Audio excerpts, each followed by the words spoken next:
It is interesting to look back and revisit the time when the old world set out to discover the new. We learn from authorities like William Parry, J.S. Furnivall and D.K. Fieldhouse that when the old world had an exportable surplus of men, money and material, a search began for the new world. Spain and Portugal led the race. England and Holland followed soon. It was in 1492. Ferdinand and Isabella, the King and Queen of Spain, sponsored Christopher Columbus to go to the new land. Columbus set sail across the Atlantic in search of a quicker route to Asia and hit the Caribbean islands thinking he had discovered India. But he was indeed on the other side of the world. The illusion persisted even when he returned to the same shores in 1496. The Spaniard Amerigo Vespucci corrected this mistake finally. He was also sponsored by Spain. When he reached the shores of the new land, he knew for certain that it was a different continent altogether and not India. And thus, this new world came to be known as the Americas, from his name, Amerigo Vespucci. It was no doubt that Christopher Columbus first discovered North America, but the credit for discovering the economic potential of the land goes to two English adventurers, Walter Raleigh and Francis Drake. They came to the Americas and reported back home during the reign of Queen Elizabeth I that beyond the Atlantic there were territories which could be commercially exploited for profit. When this knowledge of the New World came to be known to the continent, to England particularly, we find that many people became eager to go and settle in the New World.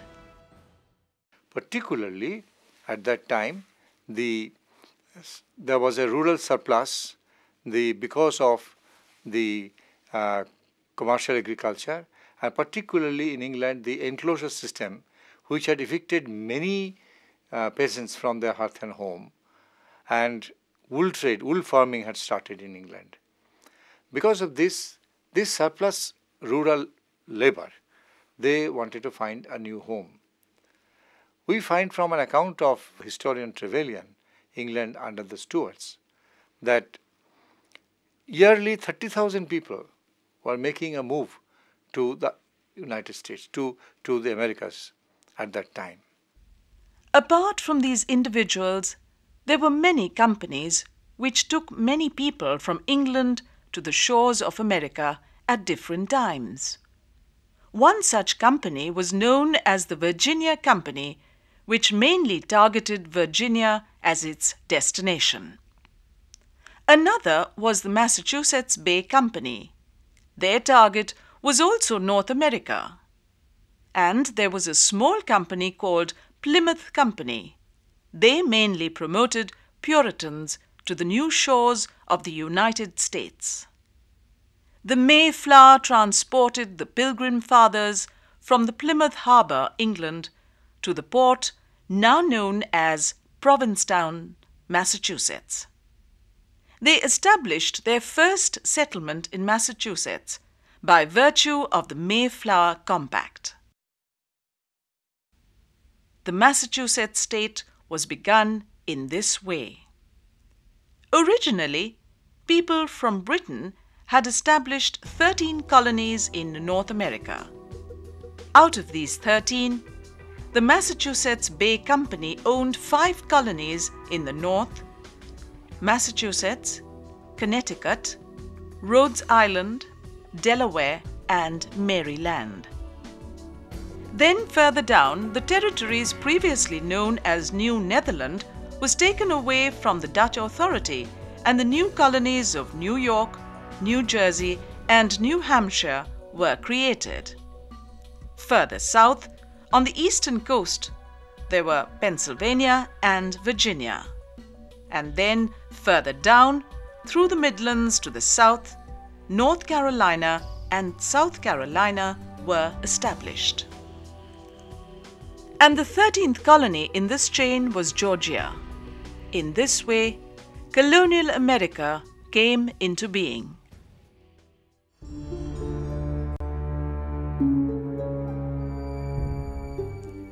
Early residents of these 13 colonies were mostly peasants or Puritans.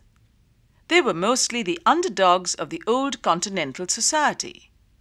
They were persecuted politically, economically, and religiously in the old world, and they thought they would have liberation, emancipation if they moved to the new world. Most of them came in search of new hope to set up their own society, own government, and establish their own economy in the new world. Initially, there was abundance of land and scarcity of people in the new world. They realized, for the fullest utilization of this opportunity, they needed cheap labor to run the plantations, run the factories, and clear the jungles. Therefore, they started importing black people from Africa. British planters caught these blacks and put them into the hatch of their vessels, as if they were transporting livestock. They brought them to the ports of Boston and New York and sold them for a trifling £10 a man. Enslaved, these men were then transported again, particularly to the South, where they were forced to work on the huge cotton, sugar, and tobacco plantations. American cotton had long yarn, and it was the best in the world. Therefore, it was very much in demand from the British as well as all the other continental mills.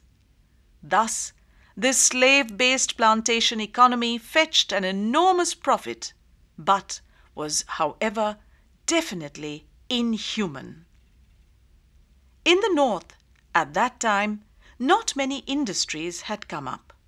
Maritime trade with the continent was the only form of commerce. Some of these sailors were even trading with China and Japan. America also produced a number of eminent businessmen during this period.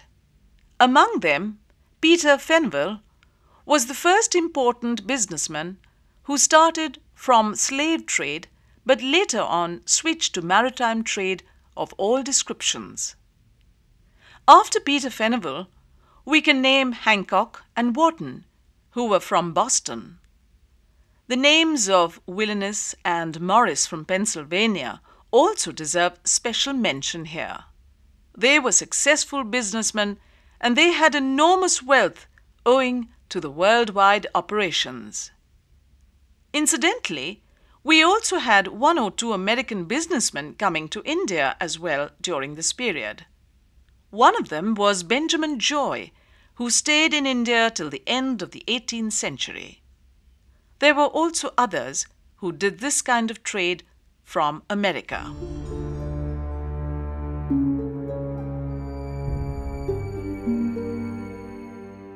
There was a class of American merchants, businessmen, who had become powerful, who had become wealthy, who had become influential.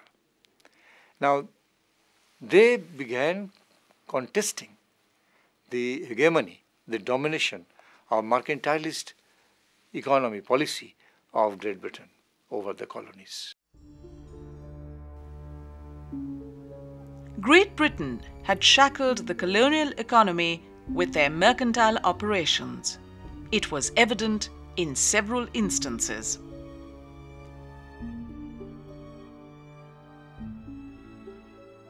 First of all, the colonies were only allowed to export the raw materials. They were not allowed to send any manufacture to the mother country. Great Britain used to absorb whatever they would of this raw material for their factories, mills and other areas. Rest of them they retailed in the continent itself as merchants. For For imports, they had to import only the manufactured goods of England, produced in the factories and mills of England itself. They were not allowed to go for a cheaper deal with France or Holland or any other country. Prices are all determined, whether it is export or import, prices are all determined by the British authorities, the colonial masters. And in this way, they had to take the manufactured goods as import from the mother country. There were specific laws at that time. These were called Navigation Acts, by which they were not allowed to manufacture any kind of finished products. And this was a great taboo. The country had enough of natural resources, enough of talent, enough of labor to go for manufacture. Like we know in India also the same thing happened. Britain wanted to throttle our industrial prospects. Therefore, we were not allowed to go for manufacture, though we had every kind of potential to go for manufacture and industrial revolution. Here, before India, that was a practice in the colonies. They were not allowed to manufacture any goods. The fourth area of restriction through the acts of navigation was in the field of shipping.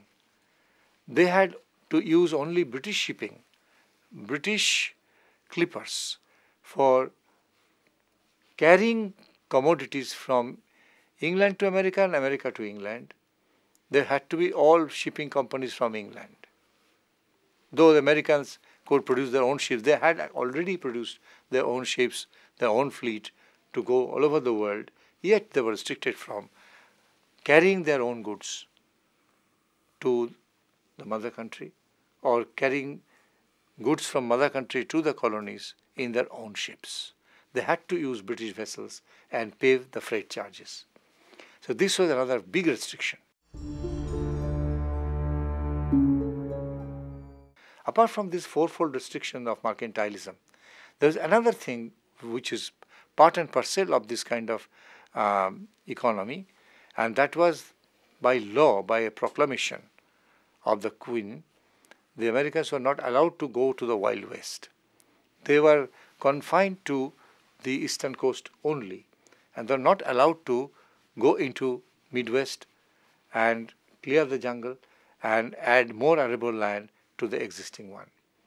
This was another restriction for which the America wanted to expand, but they were not allowed to expand at all. So we can say that this is something of a restriction, this mercantilism virtually throttled all American enterprise. They had every kind of potential. They had best of natural resources, best of labor, including slave labor, best of inventive genius. Yet they were not allowed to expand in any way. They were feeling totally shackled, totally throttled, a situation which we can describe through the law of physics, expand or explode. They were in a very explosive situation at this moment. Therefore, we see that a situation had come when the American rising bourgeoisie, they were face to face with the British capitalists and mercantilist colonial masters. So this is a situation of revolution actually.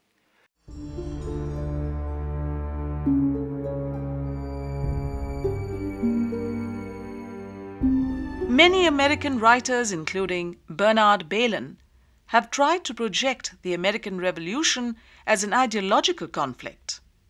According to them, the revolutionary situation was created because of the ideological differences regarding the justifiability of the laws through which Britain was maintaining its grip over the 13 colonies. America was open country. It was a frontier society. The actual distinctions between different layers of society were very few, whereas in Britain the situation was very different. There was an aristocracy, there was a well-ordered government, and In fact, social mobility was much slower than it was in the United States. So there is an argument that people had ceased to understand each other across the two sides of the Atlantic. This is not wholly an argument that can be taken without any qualifications, in the sense that all the American colonies were not the same. There were certain American colonies that were crown colonies, as in the case of Virginia or Carolina or Georgia. In these particular cases, quite clearly, there were tiers of society that were associated with gentrification, with hierarchy and with privilege, very much as they were in Britain. On the other hand, there were more open and equal societies, as you find in New England. But one thing is true, which is that the sense of government and the sense of openness which existed in the United States, the sense of opportunity, was on a very, very different scale from the one which existed in England. Americans were susceptible to the radical ideas of the Enlightenment. They had interesting notions concerning voting patterns, representation, and equality, ideas which were actually considered in Britain to be unacceptable.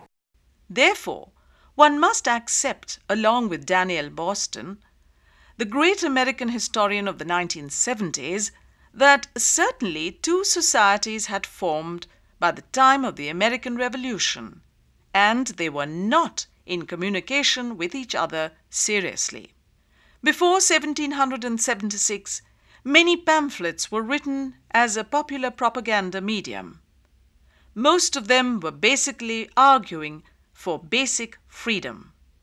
By basic freedom, as we find later on in the Declaration of Independence, they meant life, liberty, and pursuit of happiness.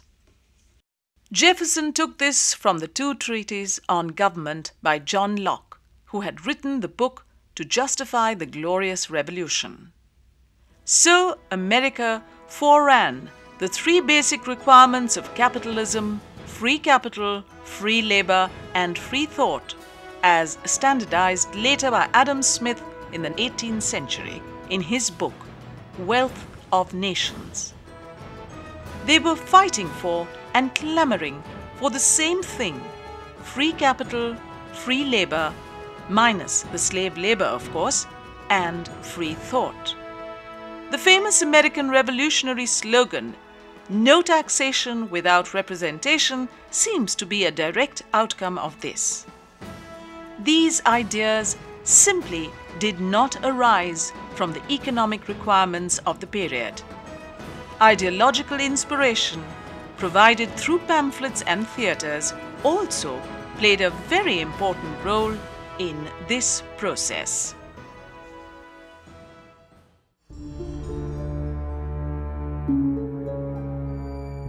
The American bourgeoisie had a close alliance with a professional class in America, who were the lawyers, who provided the ideological leadership of the revolution. There are many lawyers we find who had been the spokesman of the revolution. We have James Otis, we have Patrick Henry, we have Sam Jennings, Benjamin Franklin, John Adams. All these people were actually lawyers who were spokesmen of the bourgeois community in America. They have spoken for freedom. One can say, of course, George Washington was a commander, a military genius. Thomas Jefferson, who wrote the Declaration of Independence, was a gentleman farmer. So they were not lawyers, but nevertheless, they had intimate connection with the lawyers. They put up the lawyers as their representatives. The merchant class and the lawyer class, professionals, they combined. They were the avant-gardes of the revolution. They were the people who made the revolution of 1776. Of course, there was the French influence in it. There was one man, Thomas Paine. He was an American who wrote The Age of Reason and also Common Sense as a pamphlet. He was a very famous man whose thoughts influenced the Americans very much. And another person who had influenced American history of the revolutionary period was French General Lafayette. Lafayette was a staunch supporter of the American Revolution, and he had trained American fighters for freedom. So the French had also a role to play in the American Revolution.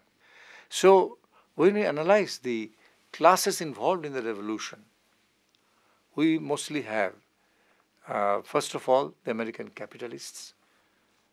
They were the mainstay of the revolution.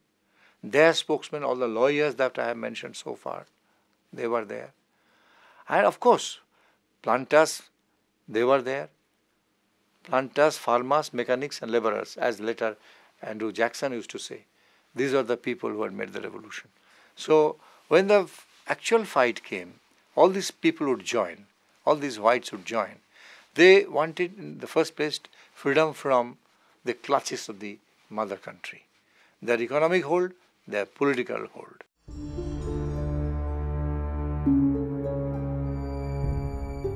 Americans had no representation in the British Parliament.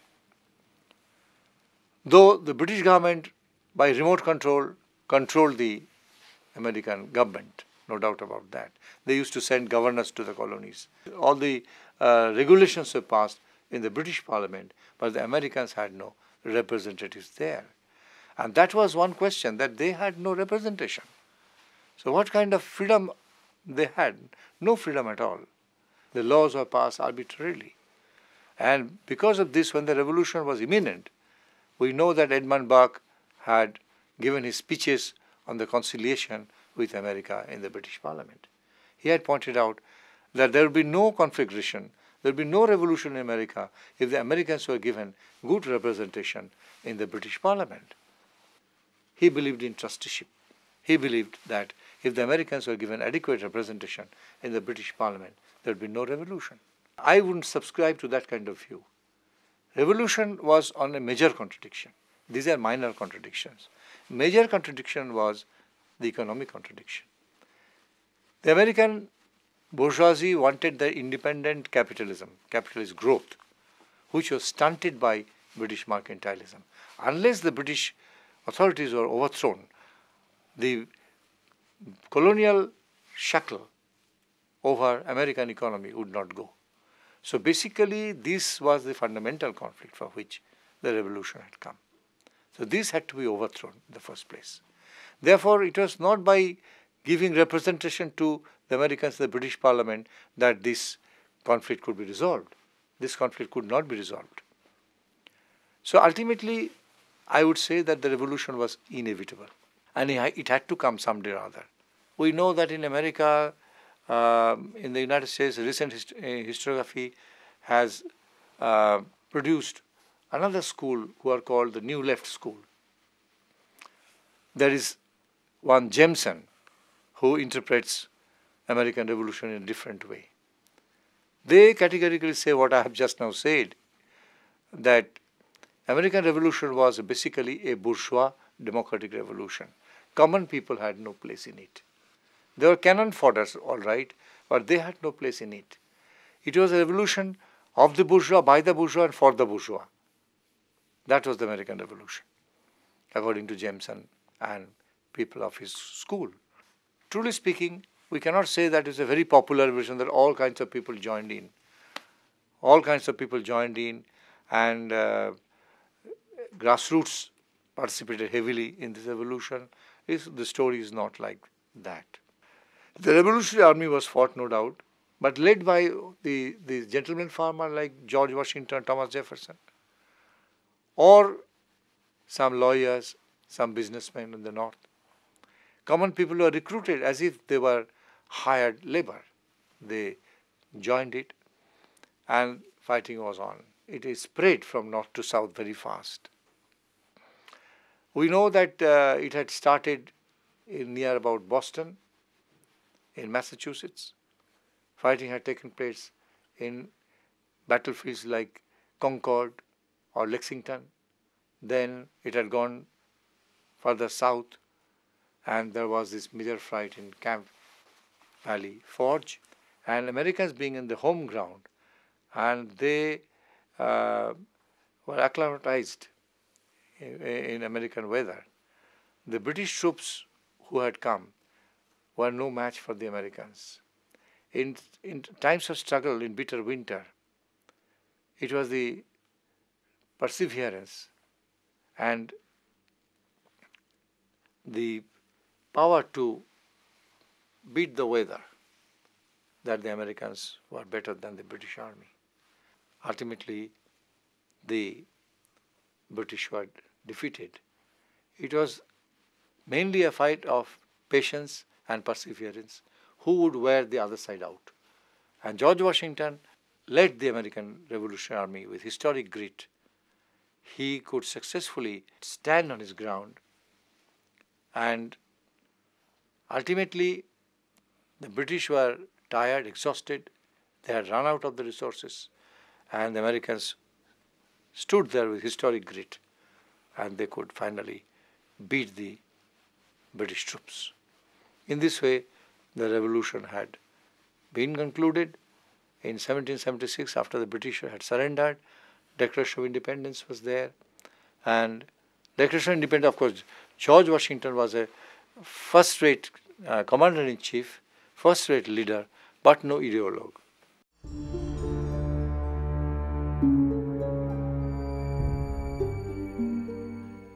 I would like to conclude this discourse on a different note.